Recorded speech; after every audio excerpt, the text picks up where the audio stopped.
వసంతవల్లరి వీణులతో వీక్షించండి. వసంతవల్లరికి స్వాగతం. ఈనాటి వసంతవల్లరిలో సుప్రసిద్ధ కథా రచయిత్రి స్వర్గీయ సోమరాజు సుశీల గారి పెండ్లి పందిరి కథా సంపుటి నుండి 4వ కథ మోగింది కళ్యాణ వీణ వింటారు.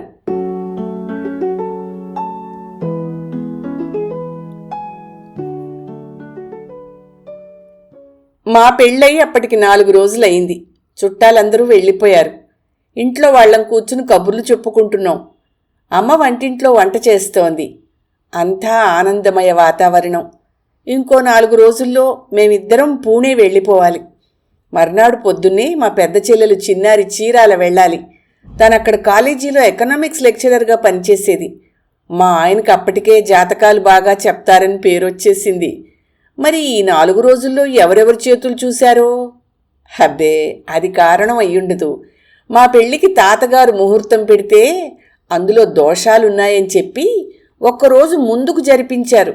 మా తాతగారు మళ్లీ పరీక్ష చేసి నాలిక ఖర్చుకుని చిన్నవాడైనా జ్యోతిష్ శాస్త్రంలో ఉద్దండుడని బిరుదిచ్చారు. ఆ వార్త అందరికీ చేరినట్టుంది. అందరూ తీరుబడిగా ఉండడంతో మా చెల్లెళ్ళందరూ ఆయన చుట్టూ చేరారు. అందరిది ఒకటే ప్రశ్న, మా పెళ్ళిళ్ళు ఎప్పుడవుతాయి అని. నాకన్నా చిన్నారి ఏడనార్థం చిన్నది. దానికన్నా ఇందు అంతే. ఇందుకి బుజ్జికి 2 ఏళ్లు తేడా. మొత్తం మీద బుజ్జి నాకన్నా 5 ఏళ్లు చిన్నది అంతే. వంటింట్లోంచి మా అమ్మ అతన్ని విసిగించద్దర్రా అని అరుస్తూనే ఉంది. కానీ ఎవరు వింటారు? ఎవరి ఆత్రం వాళ్ళది. చిన్నారి నాకన్నా చిన్నదే అయినా కొంచెం ఎత్తరిగా అర్ధాంగి సినిమాలో సావిత్రిలాగా ఉండేది. పెద్ద జడ. దాని ప్రవర్తన కూడా ఆ సినిమాలో అమ్మాయిలాగానే ఉండేది. కాలేజీలో పిల్లలు సావిత్రి అని కృష్ణకుమారి అని పిలుస్తూ గోల చేసేవారు. కాలేజీలో మంచి బ్రైట్ స్టూడెంట్గా పేరు పడ్డందువల్ల అభిమానులు కూడా బాగానే ఉండేవారు. ఇంత మంచి ఉద్యోగంలో ఉన్నదానికి పెళ్ళవడం ఏం కష్టం? మా నాన్న కాస్త నడుం కట్టాలి గాని. అందరూ చేతులు చాపారు. కానీ మా ఆయన ముందుగా చిన్నారి చేయి చూశారు. ఒక పావు గంట సేపు అటూ ఇటూ తిప్పి చూశారు. ఏమీ మాట్లాడలేదు. దానికి గాబరా పుట్టింది. చెప్పండి బావుగారు, ఏమిటి ఆలోచన అని మళ్ళీ మళ్ళీ అడిగింది. ఏమీ మాట్లాడకుండా ఇందు చేయి చూశారు. ఒక 2 నిమిషాలు దీనిది, ఇంకో 2 నిమిషాలు బుజ్జిది చూసి లేవబోయారు. అంత త్వరగా వెళ్ళనిస్తారా మన వాళ్ళు? భలేవారే, అలా ఎలా వెళ్ళిపోనిస్తామండి? ఏదో ఒకటి చెప్పే వెళ్ళాలి అని అందరూ కలిసి దబాయించారు. ఈయన, నేను నిజం చెప్తే మీ కోపం వస్తుంది. ఏదో ఒకటి చెప్పడం నాకు ఇష్టం ఉండదు. కాబట్టి నేను చెప్పకపోవడమే మంచిది అన్నారు. మీకు తెలిసింది చెప్పండి, మేమేమి అనుకోం, మిమ్మల్ని ఏమి అనం అని పరిపరి విధాల బ్రతిమాలాక నెమ్మదిగా చెప్పారు. చిన్నారి, మీ పెళ్ళి ఇంకొక 5 సంవత్సరాల వరకు అయ్యే అవకాశం లేదు. ఈ సమయం మీకు అనుకూలంగా లేదు. చాలా సమస్యల్ని ఎదుర్కోవలసి వస్తుంది. ఆ తర్వాత మీ జీవితం అన్ని విధాలా బాగుంటుంది. ఏ సమస్యలు ఉండవు. మీ పెళ్ళి, ఇందు పెళ్ళి ఇంచుమించు వెంటనే అవుతాయి. బుజ్జి పెళ్ళి ఆ తర్వాత 5 ఏళ్లకు అవుతుంది అని అందరి పెళ్ళిళ్ళకి ముహూర్తాలు పెట్టినంత ఖచ్చితంగా చెప్పారు. వంటింట్లో గుమ్మంలో నిలబడి వింటున్న మా అమ్మ, ఇప్పటికే చాలా సంబంధాలు వస్తున్నాయి నాయనా. ఒక 2 నెలలు ఆగి మా వర్క్ బిల్లులన్నీ వచ్చాక ఈ వేసంకాలం లోపల దీని పెళ్లి కూడా చేసేద్దామనే అనుకుంటున్నాం అని చెప్పింది. ఈయన, అలా జరిగితే మంచిదే కదా, నాకేం అన్ని సంగతులు తెలుస్తాయా అని వెళ్ళిపోయారు అక్కడి నుంచి. ఆయన అటు వెళ్ళిపోగానే అందరూ ఒకటే గోల. ఇంక బుజ్జి అయితే, ఇప్పుడే నాకు 16 ఏళ్ళు, ఇంకో 10 ఏళ్ళంటే నేను ముసల్దాన్ని అయిపోతాను అని గోలబెట్టింది. చిన్నారంది, నీ బొంద, ఇప్పటి నుంచి 10 ఏళ్ళని బావగారు చెప్పలేదే, నా పెళ్ళయ్యాక 5 ఏళ్ళు అని చెప్పారు. అసలు నా పెళ్ళే అవ్వకపోతే నీ పని గోవిందా, నోరు మూసుకో అని ధూమ్లాడుతూ డాబా మీదకి వెళ్ళిపోయింది. నేను నెమ్మదిగా దాని దగ్గరికి వెళ్ళి, ఈయనేమన్నా బ్రహ్మదేవుడా ఏమిటే? 10 చెప్తే 2 రైట్ అవుతాయి. అది చెప్పడానికి ఈయనే అక్కర్లేదు, ఎవరు చెప్పినా అవుతాయి. ఇలాంటివి సరదాగా విని ఊరుకోవాలి కానీ సీరియస్గా తీసుకోకూడదు. నాకు చెప్పారు, నేను పేటెంట్స్ చేసి బోలెడు డబ్బు గడిస్తా అంట. నేను నమ్ముతున్నానా? మనమేమిటి, పేటెంట్స్ చేయడం ఏమిటి అని అప్పటికి దాన్ని ఊరుకోపెట్టాను. నా పెళ్లినాటికి మా నాన్న సివిల్ కాంట్రాక్టులు చేసేవారు. అప్పటికి 30 ఏళ్లుగా తన రక్తమాంసాలు ధారపోసి పనిచేసిన కంపెనీ మూసివేసే పరిస్థితిలో ఉండడంతో ఉద్యోగం మానేసి తన పిత్రార్జితం 8 ఎకరాలు అమ్మేసి కాంట్రాక్టులు చేయడం మొదలుపెట్టారు. గొడ్డు చాకిరీ చేయడమే తప్ప వ్యాపారంలో ఆనుపానులు తెలియని మా నాన్న తీవ్రంగా నష్టపోయారు. అసలు పనులు చేస్తూ పోవడమే గాని ₹1 తిరిగి రావడం ఎరగరు. అప్పటికి రావాల్సిన 2 లక్షల రూపాయలు చేతికి అందాకే నా పెళ్లి చేద్దామనుకున్నారు. కానీ అవి రాకుండానే నా పెళ్లి జరిగిపోయింది. అప్పటి వరకు నేను చిన్నారి తెచ్చే జీతాలతోటి నా ట్యూషన్లతోటి అంత ఇబ్బంది తెలిసేది కాదు. ఎలాగూ నాన్నకు రావాల్సిన డబ్బులు వస్తాయి కదా అని నేను ధైర్యంగా మా ఆయనతో పూణే వెళ్ళిపోయాను.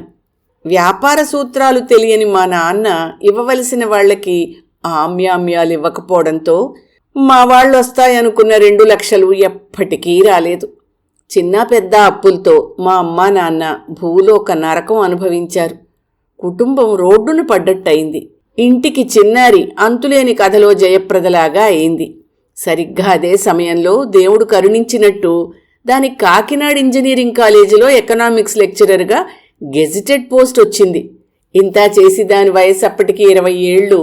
వెంటనే వెళ్లి కాకినాడలో ఉద్యోగంలో చేరింది. మా తాతగారింట్లో ఉండేది. ఈలోగా మా నాన్నకి శ్రీశైలంలో ఒక ఉద్యోగం వచ్చి అక్కడికి వెళ్ళిపోయారు. ఒక 3 ఏళ్ల పాటు దాని జీతమంతా అప్పుల మీద వడ్డీలు కట్టేందుకు, అప్పులు తీర్చేందుకు సరిపోయింది. అందరూ మామూలు స్థితికి వచ్చేటప్పటికి సరిగ్గా 5 ఏళ్లు పట్టింది. ఈ లోపల మేము ఇందూని పూనా తీసుకెళ్లి ఎంఎస్సీలో చేర్పించాం. ఇన్ని అవాంతరాలు జరిగినా మా నాన్న ఆలోచనల్లో గాని పద్ధతుల్లో గాని ఏమీ మార్పు లేదు. దిగులు కూడా లేదు. ఎప్పుడూ సంతోషంగా ఉన్నట్టే కనిపించేవారు. మా రాజన్నయ్య పుణ్యమా అని నాన్నకి విశాఖపట్నంలో మంచి ఉద్యోగం రావడంతో కుటుంబం అంతా కాకినాడ చేరి ఒక ఇల్లు అద్దెకి తీసుకుని స్థిరపడ్డారు. ఇంకా ఇప్పుడు చిన్నారి పెళ్లి గురించి ఆలోచన మొదలైంది. ఈ రోజుల్లో ఎవరైనా 25 ఏళ్ల అమ్మాయికి సంబంధం చెప్తే వాళ్ళ అమ్మ వాళ్ళు, ఇప్పుడే ఏం పెళ్ళండి, మా బేబీ ఇంకో 2 ఏళ్ళు ఉద్యోగం చేస్తూ ఎంజాయ్ చేస్తానంటోంది అని చెప్తున్నారు. కానీ 40 ఏళ్ల క్రితం అమ్మాయికి 25 ఏళ్ళు వచ్చాయంటే తగ్గ వరులు దొరకడం కష్టమే. పైగా తను ఎత్తరి పిల్ల. అదేమిటో మా బ్రాహ్మణంలో మగపిల్లలంతా పల్చగా పొట్టిగా ఉండేవారు. దాంతో జోడీ కుదరడం కష్టమవుతుందేమోనని కొంచెం భయంగా ఉండేది. ఇందు ఎంఎస్సీ పాస్ అయి ఉద్యోగంలో చేరితే చిన్నారిని రిలీవ్ చెయ్యొచ్చని ఇంట్లో అందరం అనుకునేవాళ్ళం. కానీ అన్నీ మనం అనుకున్నట్టు జరగవు కదా. మేం పూణేలో ఉన్నప్పుడు అదే యూనివర్సిటీలో చదువుకుంటున్న హరి అనే మనవాళ్ల కుర్రాడొకడు మా ఇంటికి తరచూ వచ్చేవాడు. అతనికి ఇందుకి స్నేహం కుదిరింది. కానీ చిన్నారి పెళ్ళైతే గాని ఏమీ ఆలోచించమని నాన్న చెప్పేయడంతో ఆ అబ్బాయే చిన్నారి కోసం సంబంధాలు చూడడం మొదలెట్టాడు. మేమందరం చదువుకున్నది విజయవాడ కాలేజీలోనే. ఆ రోజుల్లో చిన్నారికి అభిమానులు చాలామంది ఉండేవారని చెప్పాను కదా. అందులో ఒక అతను ఢిల్లీ సిబిఐలో మంచి ఉద్యోగం చేసేవాడు. అతనికి మన హరి మంచి ఫ్రెండు. విషయం తెలియగానే పరిగెత్తుకుంటూ ఢిల్లీ నుంచి విజయవాడ వచ్చేశాడు. ఏదో ఒక బంధువుల ఇంట్లో పెళ్ళవుతుంటే హరే పెళ్లి చూపులు కూడా ఏర్పాటు చేసేశాడు. అటువంటివేవీ అవసరం లేదని ఆ అబ్బాయి మొత్తుకుంటున్నా మా చిన్నారి మాత్రం అతన్ని చూడటం అదే ప్రథమం. మంచి ఆజానుబాహువు, సౌమ్య రూపం. ఇద్దరూ ఒకళ్ల కోసమే ఒకళ్ళు పుట్టినట్టున్నారు. మా అక్క చెల్లెళ్ళం అతని మీద ఒక పద్యం కూడా రాశాం. వరుడు బాపేశ్వరుడు, అందానికి ప్రవరుడు, టీవీకి లంకేశ్వరుడు అని. ఇంతవరకు బాగానే ఉంది. కానీ వాళ్లది చాలా మధ్యతరగతి కుటుంబం. అతనికి చాలా బాధ్యతలున్నాయి. ఇద్దరూ ఎవరి కుటుంబ బాధ్యతలు వాళ్లు మోయాల్సి వస్తుంది కాబట్టి రెండో వాళ్ళ అభ్యంతరం పెట్టకూడదని తీర్మానానికి వచ్చారు. అతనింట్లో కూడా మంచి చెడు ఇదేది వాళ్ళ అమ్మగారే. కనీసం 3,000 ఇవ్వకపోతే కుదరదని ఆవిడ చెప్పడంతో అయితే మేం పిల్లనివ్వం అని చెప్పి మా నాన్న కాకినాడ వచ్చేశారు. మళ్ళీ మా అమ్మ చిన్నారి ఆలోచించుకుని ఓ నిర్ణయానికి వచ్చారు. మా బాబాయి తాను 2,000 సర్దుతానని 4 నెలల్లో తీర్చాలని అనడంతో మళ్లీ సంబంధం ఖాయం చేసుకున్నారు. ఇక్కడ పూణేలో నా డిగ్రీ పూర్తవడం, 2 పిల్లలు పుట్టడం అయింది. ఇంకా ఫెలోషిప్ కూడా ఆగిపోయింది. అప్పటికి ఉద్యోగ ప్రయత్నంలో ఉన్నా, ఉద్యోగం ఉన్నా లేకపోయినా, నాకెవరైనా జీతం ఇచ్చినా ఇవ్వకపోయినా నేను మాత్రం ఆఫీసు వేళలు పాటిస్తూ ఏదో ఒక పని చేస్తూనే ఉండాలి. నేనెప్పుడైనా డబ్బుకి ఇబ్బందిగా ఉంది అంటే, మీ ఆయనకి జీతం వస్తోందిగా, ఇద్దరి జీతాలు ఏం చేసుకుంటారు అని కసిరేవాడు మా గైడు. ఇంతలో చిన్నారి పెళ్లి నిశ్చయమైందని, ఫలానా రోజుకు వచ్చేయమని రాసింది అమ్మ. ఆవిడికిక్కడ మా పరిస్థితులు తెలియవుగా. ఓ 1000 రూపాయలుంటే మమ్మల్ని వచ్చేటప్పుడు తెమ్మని రాసింది. చూడగానే ముందు మా దగ్గరున్న 1000 రూపాయలు పంపించేశాం. దాంతో ఇంటిల్లిపాదిమి కలిసి పెళ్లికి వెళ్లే పరిస్థితి లేదు. పిల్లలిద్దరినీ తీసుకుని నేనొక్కదాన్నే ప్రయాణమయ్యాను. అతి కష్టం మీద గైడుగారు మా ఆయన కలిసి వారం రోజులు సెలవు మంజూరు చేశారు. నాతో పాటు వచ్చే 2 టికెట్లెస్ ట్రావెలర్స్, ఒక బర్తు, 3 జీవులు. మా అమ్మాయికి 3వ ఏడు, వాడికి ఏడాది వెళ్ళి 3 నెలలు. నాకు ఒక్కతిని పిల్లల్ని చూసుకోవడం అంత బాగా రాదు. అంతా బామ్మ పెంపకం కదా. 2 పిల్లలతో రైళ్లు మారి ఇంత దూర ప్రయాణం ఎలా చేస్తుందా అని ఆ తల్లి కొడుకులకు ఆలోచన ఉండాలా? కనీసం రైలెక్కించడానికి స్టేషన్ వరకు కూడా రాలేదు. కానీ నా కూతురు 3 ఏళ్లదే అయినా 10 ఏళ్ల పిల్లలాగా ప్రవర్తించేది. అది ఎలా చెప్తే అలా వాడు వినేవాడు. ఓ చోట కూర్చోపెట్టి నేను వచ్చే వరకు అలా ఉండండి అంటే తిరిగొచ్చే వరకు కదలకుండా అలాగే ఉండేవారు. సికింద్రాబాద్లో కూడా ఎవ్వరూ స్టేషన్కి రాలేదు. ఎలా వస్తారు? నేనెవరికైనా రమ్మని రాస్తే కదా. ఆటో చేసుకుని నేనే మా మావయ్య ఇంటికి వెళ్ళాను. వాళ్ళకి ఇదివరకు ఎప్పుడో నాకు వాళ్లతో పాటు కాకినాడ వరకు టిక్కెట్టు కొనమని రాశాను. ఎవ్వరూ నా కోసం ఏ టిక్కెట్టు కొనలేదు. వాళ్ళందరూ మధ్యాహ్నం కారులో బయలుదేరి కాకినాడ వెడుతున్నామని, నన్ను కూడా వాళ్లతో తీసుకెళ్లొచ్చు కదా అని చెప్పి నాకు టిక్కెట్టు కొనలేదని చెప్పారు. ఇంకేం చేస్తాను? 6 పట్టే కారులో 10 మంది ఎక్కి మధ్య మధ్యలో ఆగుతూ అర్ధరాత్రికి ఏలూరు చేరాం. గెస్ట్ హౌస్లో అందరికీ పడుకునే ఏర్పాట్లు చేశారు. అప్పుడు చెప్పారు చల్లటి కబురు. వాళ్ళు తిన్నగా కాకినాడ రావడం లేదుట. మధ్యలో ఓ రోజు రాజమండ్రిలోనూ మరో పూట ధవళేశ్వరంలోనూ ఆగి తిన్నగా అక్కడ్నుంచి పెళ్లికి 1 రోజు ముందు కాకినాడ చేరతారట. దాంతో నాకు పట్టరాని కోపం వచ్చి తెల్లవారకట్లే బస్టాండుకొచ్చి 3 టిక్కెట్లు కొని కాకినాడ బస్సు ఎక్కాను. ఆ ప్రయాణం మాత్రం నేనెప్పటికీ మర్చిపోలేను. నా బుజ్జి బంగారాలు నేనేది పెడితే అది తింటూ వాళ్లల్లో వాళ్ళు ఆడుకుంటూ నాకెంతో సాయం చేశారు. బస్సు దిగి రిక్షా చేసుకుని ఇంటికి వెళ్ళేటప్పటికి 1 గంట అయింది. నన్ను పిల్లల్ని చూసి మా అమ్మ ఒకటే కళ్ళనీళ్ల పర్యంతం అయింది. అదేం అయోమయాలే అమ్మా, ఒక్కదాన్ని 2 పిల్లలతో ఎలా పంపగలిగారే అంటూ. వాళ్ళ బామ్మని కానీ నాన్నని కానీ ఒక్క మాట అననిచ్చేది కాదు నా కూతురు. వాళ్ళనేదో మా అమ్మ అనేస్తోందనుకుని నేల మీద కూలబడి భోరు భోరుని ఏడిచారు అక్క తమ్ముడు. అమ్మో అని మా వాళ్ళు జడుసుకుపోయి మళ్లీ వాళ్ళ పేరెత్తితే ఒట్టు. మావాడు నన్ను ఒక్క నిమిషం కూడా వదిలేవాడు కాదు. మళ్లీ పూణే చేరే వరకు వాడిని అలా మోస్తూనే ఉన్నాను. మా అమ్మ వాళ్ళు శ్రీరామ్ నగర్లో ఒక పెద్ద అరుగులున్న ఇంట్లో సగం వాటాలు అద్దెకుండేవారు. ఇంటి వాళ్ళు చాలా మంచివాళ్ళు. మా అమ్మ నోటి వారమో ఏమో ఎక్కడున్నా అందరితో స్నేహంగా ఉండేది. ఆ ఇరుగు పొరుగు అంతా తమరింట్లో పెళ్ళన్నట్టే పనులు అందుకున్నారు. నేను వెళ్ళేటప్పటికే అప్పడాలు, వడియాలు, ఊరు మిరపకాయలు అన్నీ తయారుగా పెట్టారు. బోలెడు గోంగూర పచ్చడి, దోసావకాయ, కందిపొడి చేశారు. మాకు పాలు పోసి ఆవిడ తన తోటి కోడళ్లతో వచ్చి బోలెడు అరిసెలు, చలివిడి, అటుకుల మిక్స్చరు చేసి పెట్టింది. పెళ్లి వాకిట్లో అరుగుల మీద చెయ్యాలని అనుకున్నారు. వీధి వాకిట్లో అరుగుకి ముందు పందిరి వేశారు. ఇంక పందిరి అలంకారం ఏమిటయ్యా అంటే మామిడాకులే. ఇంజనీరింగ్ కాలేజీ ఒక మామిడి తోటలాగా ఉండేది. వాళ్ళ కాలేజీ ప్యూన్లే 4 బస్తాల మామిడాకులు కోసుకొచ్చి చిక్కంగా ధారాళంగా పందిరికంతా కట్టిపోయారు. ఆ పందిట్లోనే చిన్నగా మంటపం కట్టించి అక్కడున్న నందివర్ధనం చెట్టుకి లైట్లు పెట్టించాలని మా అమ్మ ఆశపడింది. కానీ మన ఆర్థిక మంత్రి గారు శాంక్షన్ చేయలేదు. పీటలేసు కూర్చుంటే చాలు అని మండపం కట్టించడానికి చిన్నారు ఒప్పుకోలేదు. ఇంతట్లోకి కోదాడ నుంచి మా పిన్ని బాబాయ్ వచ్చారు. మా అమ్మ బాబాయ్ చెవిలో ఏం ఊదిందో ఏమో. ఇది నా ప్రెజెంటే అంటూ సాయంత్రానికల్లా ఎవరో 2 కుర్రాళ్లతో చక్కటి కొబ్బరాకుల మండపం కట్టించాడు. ఆ పందిట్లో 100 కుర్చీలు పట్టే జాగా ఉన్న 50 చాలని మిగతా జాగా అంతా జంపకానాలు పరిపించింది. దాని పెళ్ళంతా దాని పెత్తనమే. 100-200 కార్డులు వేయించింది. వాళ్ళ కాలేజీ స్టాఫ్ అంతా పొద్దున్న 8:30 ముహూర్తానికి వచ్చి అక్షింతలేసి కాలేజీకి వెళ్ళిపోయి సాయంత్రం మళ్ళీ వచ్చి లడ్డూ మిక్చరు తిని కాఫీ తాగి ఇళ్లకి వెళ్ళిపోయారు. పెళ్లికొచ్చిన బంధువులు, సాయం చేసిన ఇరుగు పొరుగులకి తప్ప తత్తిమ్మ వాళ్ళెవ్వరికీ భోజనాలు లేవు. ఇంక మగ పెళ్లివారైతే మమ్మల్ని మించిపోయారు. కేవలం 13 వచ్చారు. శ్రీరామ్ నగర్ స్టేషన్కి వెళ్ళి అక్కడి నుంచి నడుస్తూనే విడిదికొచ్చాం. 2 కూలీలని సామాన్లు తేవడానికి పెట్టాం. మా ఇంటి పక్కన ఉపాధ్యాయుల వారిల్లే విడిది.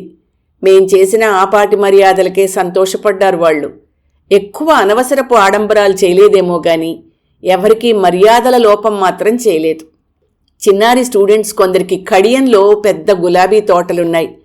ఇది వాళ్ళని ఆహ్వానించకపోయినా దీనిమీద గౌరవంతో రకరకాల రంగురంగుల గులాబీలు 4 బుట్టలతో పంపించారు.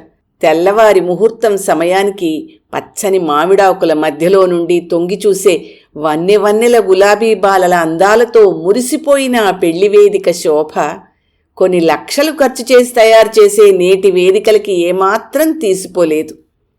పెళ్లి టైంకి నేను కట్టుకున్న పట్టుచీర నలిగినట్టయింది. దాన్ని చూసి మా అత్తయ్య, ఏమిటే ఈ చీర అయోమయంగా, కాస్త మంచిదేమైనా కొనుక్కోపోయావా అని అడిగేటప్పటికి నాకు దుఃఖం వచ్చేసింది. ఏం చేయనత్తయ్యా, వీడు చెయ్యి దిగితేనా ఏది కట్టుకున్నా ఒకటే అన్నాను.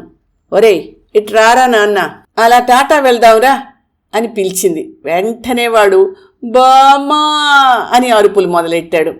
నేను వస్తుందిరా బామ్మ, పాపం బాత్రూంకి వెళ్ళింది అని చెప్పగానే టక్కున నోరు మూసుకున్నాడు.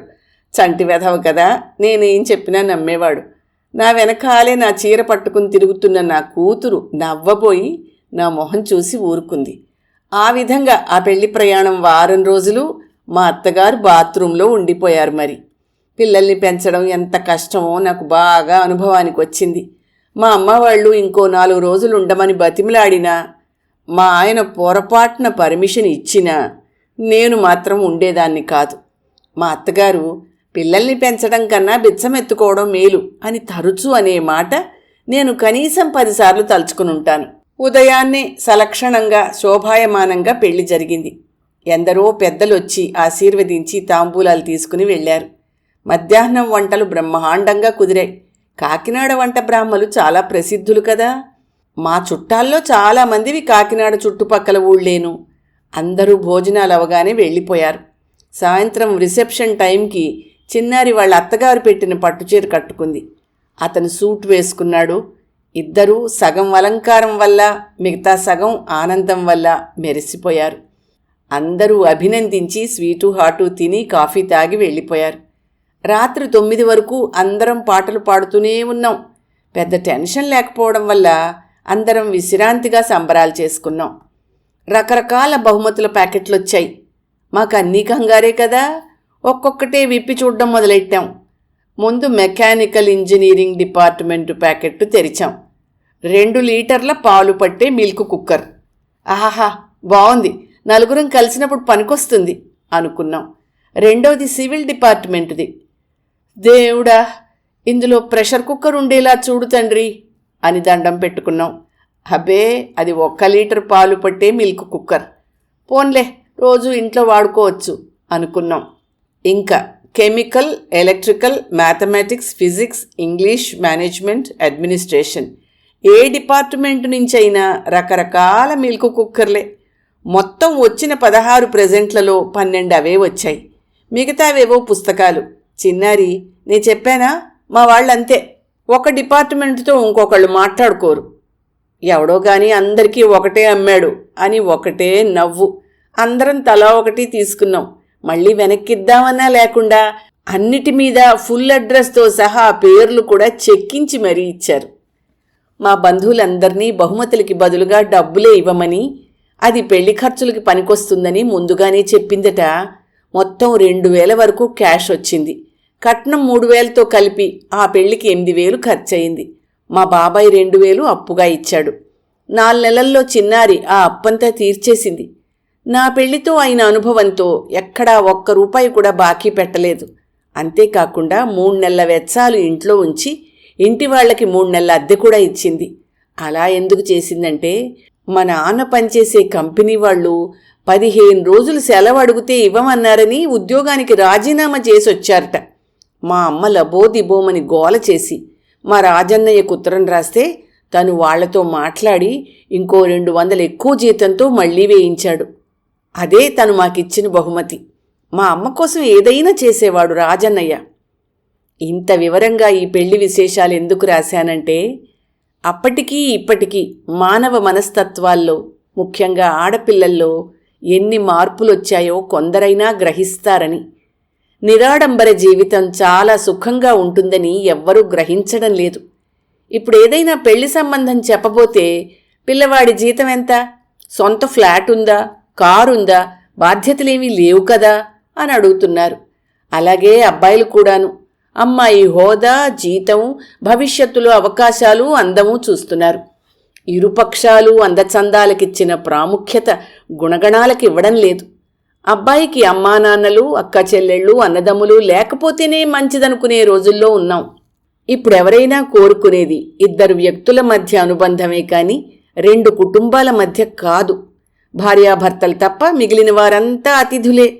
కొద్ది కాలం వెనుక, పోనీ 40 సంవత్సరాల క్రితం బాగా చదువుకుని మంచి సంపాదన పరురాలైన యువతి పెద్దగా ఆస్తిపాస్తులు లేకుండా ఎన్నో బాధ్యతలున్న వ్యక్తిని ఇష్టంగా ఎలా పెళ్లి చేసుకుందో చెప్పడానికే ఈ వివరాలన్నీను.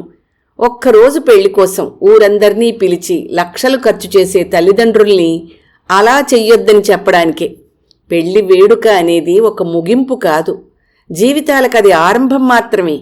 జీవితాన్ని సఫలం చేసుకోవలసిన జంటకి అది మొదటి మెట్టు. ఎన్నో పరీక్షలకి తట్టుకుని ఎన్నో గండాలు దాటితే గాని ఆ ప్రయాణం సఫలం కాదు. ఊరికే పై కబుర్లు చెప్పడం కాకుండా అటు అత్తమామలకి ఇటు అమ్మానాన్నలకి తోడుగా నిలబడి తన జీవితాన్ని తీర్చిదిద్దుకున్న మా చిన్నారంటే నాకెప్పటికీ గౌరవమే. ఎవరైనా అలా పెళ్లి చేసుకుని బాధ్యతల నుండి పారిపోకుండా కుటుంబాలకు అండగా నిలబడితే చూడాలని సరదా.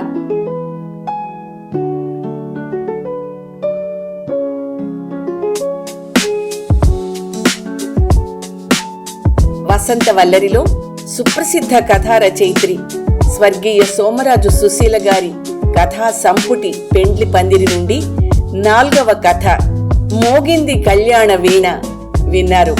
రేపటి వసంత వల్లరిలో పెండ్లి పందిరి కథా సంపుటి నుండి శుభమంగళ సావధాన వింటారు. వసంత వల్లరిలో ఇవాల్టి కార్యక్రమం మీకు నచ్చిందని ఆశిస్తున్నాను. అందుకే లైక్ చేసి మీ మిత్రులకు, బంధువులకు లింక్ను షేర్ చేసి మీ అమూల్యమైన అభిప్రాయాన్ని నాకు కామెంట్ బాక్స్లో తెలియచేయమని, వసంత వల్లరికి సబ్స్క్రైబ్ చేయమని విన్నవించుకుంటూ మీ వసంతలక్ష్మి అయ్యగారికి సెలవు మరి. Thank you. వసంత వల్లరి మిత్రులు, శ్రేయోభిలాషులు, వీక్షకులు, శ్రోతలు అందరికీ ఒక విజ్ఞప్తి. గతంలో లాగానే ఎప్పటికప్పుడు నా కథలను విని స్పందన తెలియచేయమని కోరుతూ, నేను చదివిన కథ మీకు బాగా నచ్చినట్టయితే తప్పకుండా హైప్ ఆప్షన్ నొక్కి నన్ను ప్రోత్సహిస్తారు కదూ.